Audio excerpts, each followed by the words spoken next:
Okay, hi, how's it going? I haven't been on for the last couple of weeks, mainly on account of what's happening over in Ukraine at the moment.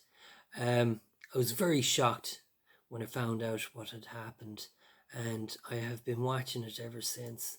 Um, it's been very challenging for me personally because um, over the last 2 years now, I've been focusing on the whole idea of military enthusiast and the whole spirit of being military fit and being ready for anything. And then it happened. And when these situations come up, the best thing I felt I could do would be just to stop, take it all in, digest it, and then finally come to some sort of acceptance with it and try to figure out where do we go from here. Two things that I've observed in the last 2 weeks, 3 weeks, is firstly, this invasion would have been, on a military level, it would have been expected.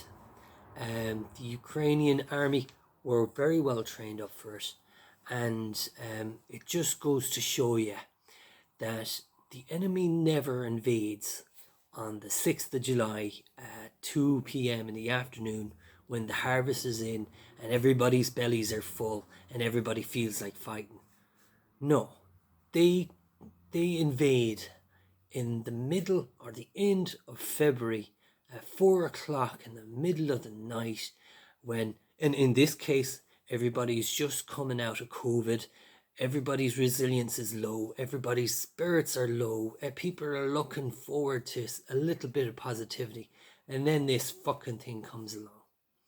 So, from a military perspective, the generals, the higher command levels would have been expecting something like this from the Russians. They would have expected it. And fair play, they've been preparing for this since 2014. It's unfortunate that it had to happen. Another point that I observed over the last couple of weeks, there was a clip there of a Russian soldier, and he is taking a selfie of himself. And in the background, there's a column of Grad MLRSs, which are a type of mobile missile firing systems. And he's there taking selfies of himself as they're firing salvo after salvo into God knows where. And he didn't look like he cared either. And to me, that reflected the level of honor that that particular soldier had. And it looked to me that those particular guys have absolutely no idea what's going to hit them later on. Honor is one of those principles that, if you're honorable, you just can't be honorable enough. There's no limit to being honorable. Whereas dishonorable, boy oh boy, you're going to get it later on in life. It's the reason why when you join the army and you go through all these parades and inspections and there's the military life, and it's all about checking yourself, trying to be perfect, trying to be ready for everything, for whatever comes down the road, and trying to get it done right.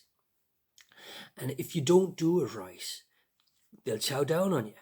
Now, there's this one particular tradition that you would normally see in most armies, all armies actually. You have the parade. You have a military parade, and it really gets serious when the army is tasked with a mission. Okay, and usually at the start of before the mission starts, there is a formal parade where you are marched on to the parade ground with your comrades, with your friends in arms, with your brothers in arms, and you stand in front of the senior officer. The senior officer goes, blah, blah, blah. This is our mission. This is what we're going to do. But on another level, what it is you are standing beside your brothers in arms, the people you trust, and you are saying to yourself, I might not see that guy beside me when I come back. You know, how many of us are going to come back from this mission? You're looking at each other and you're reassuring each other that we're going to get this done. And if we have to get this done right, we'll all come home safely. And we will come home with no sufferings, no regrets, no issues. And usually at the end of the mission, there's another formal parade. It's called a stand-down parade, where you're standing in the same spot where you were before the mission, and you're literally looking around at yourself, and you're looking at your friends, and you're looking at your brothers in arms, and you're looking at your senior officers, and you're saying, you know, this is where the honor principle comes in. Because if you were acting dishonorably, you're going to be looking at your senior officers, you're going to be looking at the people around you, you're either going to be saying, we could have done better, you know, we could have done better. And getting back to that Russian guy, he obviously isn't aware of what's going on. All right, those missiles, as far as we know, could have been landing in Mariupol or Kiev or Lviv or Odessa, wherever, killing innocent civilians, bombing schools, hospitals, doesn't matter as far as they're concerned.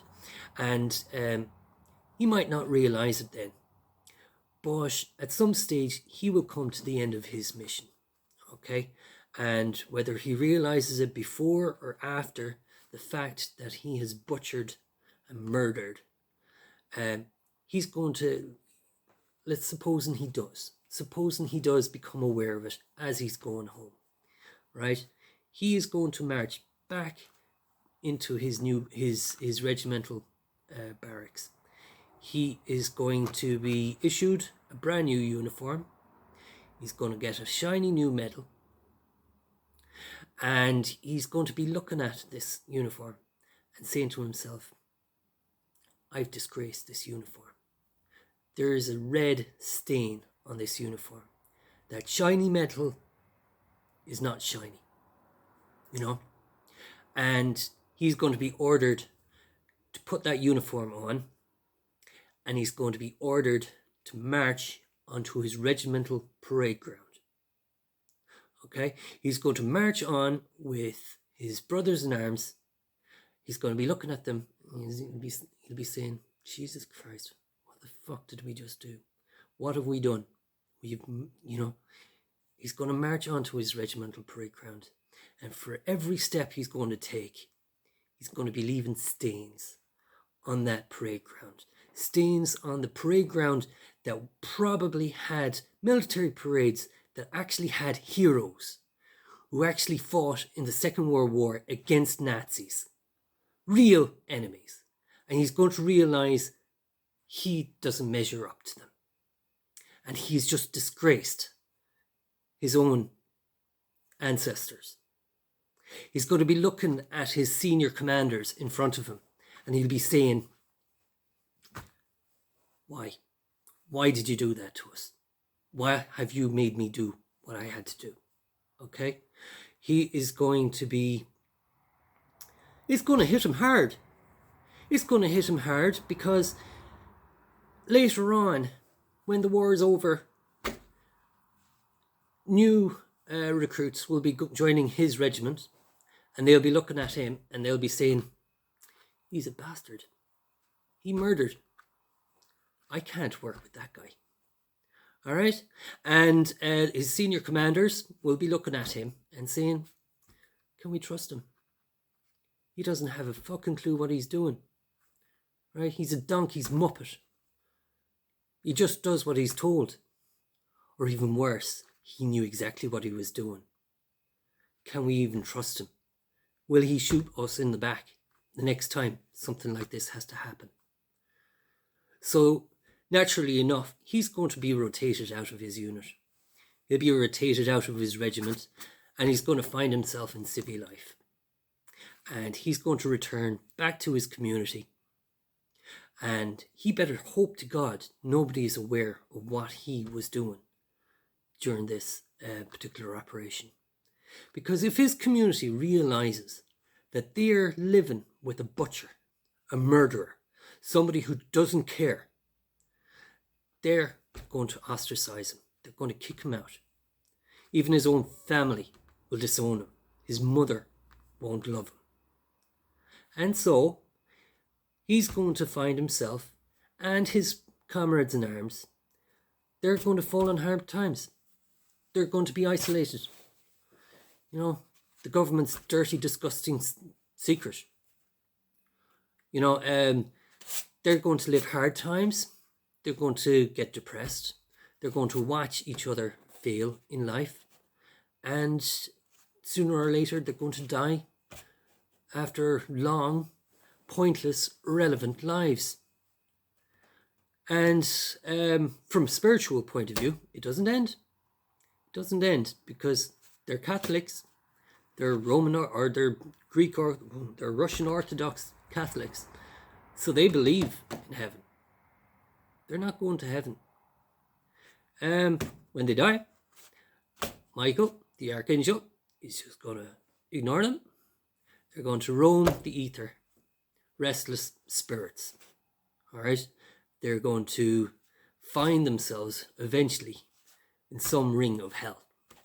And according to Dante's Inferno, what they're going to do is they're going to be cast into what you would call it, a really rough ocean.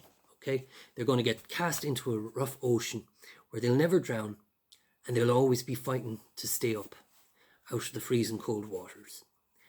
And they're going to join their comrades in arms, and they're going to spend the rest of eternity fighting to stay above the water.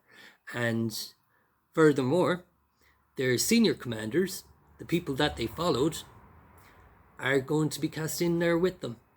But they won't be suffering like that poor Russian soldier is. No. They'll be pushing him down even deeper into the water because they're trying to keep themselves as dry as possible. So it's not a pretty picture. It's not a pretty picture at all. And it is a real lesson in honor. That's all I have to say. Take care.